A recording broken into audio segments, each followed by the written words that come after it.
So this is my Angel Kiss Succulent, and I actually went back and just took out all of the petals that fell off and put them on a dry paper towel, and I'm gonna let these dry out for at least maybe 3 to 4 days.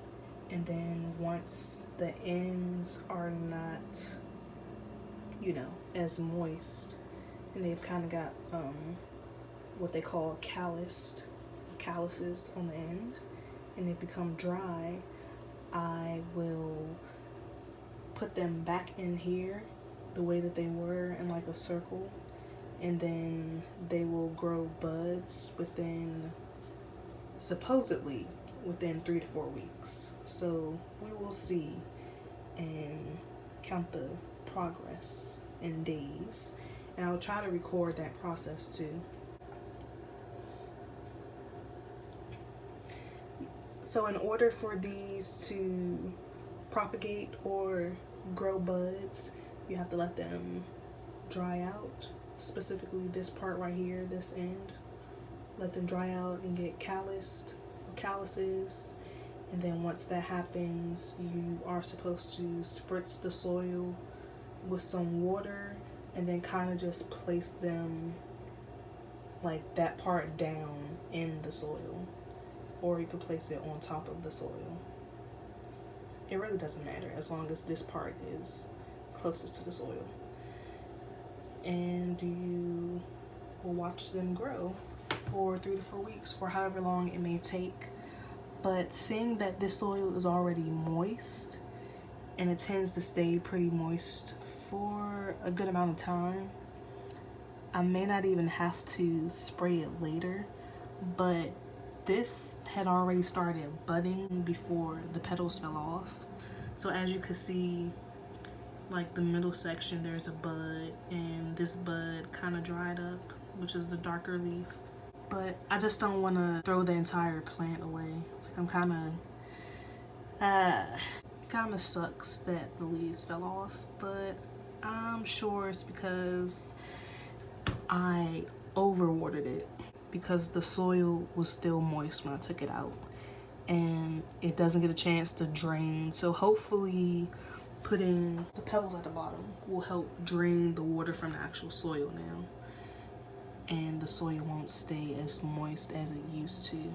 And if you want to know how often I watered it every, I believe, 7 to 8 days, which might have been a lot, seeing that it's a succulent. Like, it doesn't really need that much water.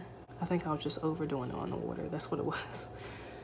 But this is what we have, and I'll show you guys later what happens. So it is now January the 3rd, and this is 3 days after I watered all of the plants. And as you can see, this one died. It shriveled up along with the other leaves. I'll show you in a few minutes. But as you can see, the soil on all of these plants is dry now, except for this, and I'm guessing because the clown cup does not have a drainage hole. But the soil is dry, at least on the top.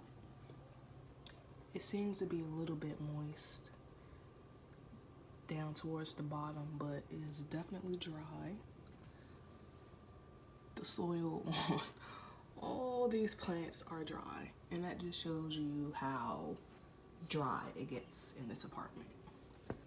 Now these are the Angel Kiss petals that are waiting to become calloused, and as you can see, they are much more past calloused. They're potato chips at this point. It looks like this one started to bloom a little something on the end, but I don't know. So with that new information, I will definitely have to buy a new Angel Kiss cactus, or just get an entirely different kind, because this is not going to work. There's no way I can bring back these now. And I had these sitting right by the window, like, so they dried out very quickly. Now you guys can see why my dirt and soil and plants just die off, because it is extremely hot for the conditions that it's in. And I haven't invested in a humidifier for my plants, but I will definitely do that soon because I need it. I try to keep the window open since it's the winter time, and I keep the window cracked to let some cold air in, but I don't know if that's working that well either, to be honest. Sorry, you guys. You had a fulfilling month of life.